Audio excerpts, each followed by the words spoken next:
Hey friends, if File Explorer is opening too slow in Windows 11, then please watch this video. I will guide you through the process to fix it. So right click on the start button, select settings from the menu. Go to the Windows Update tab, click on check for updates and install each and every update. So this is the issue with updates, but what if your system didn't have space at the first place? So search for disk cleanup in the Windows search bar and go to disk cleanup. Click on OK. Check all of these boxes here.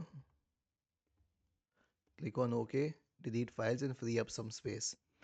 So these are the two main solutions. Beyond this, you can also try one more thing. Search for Task Manager in the Windows search bar. Open Task Manager.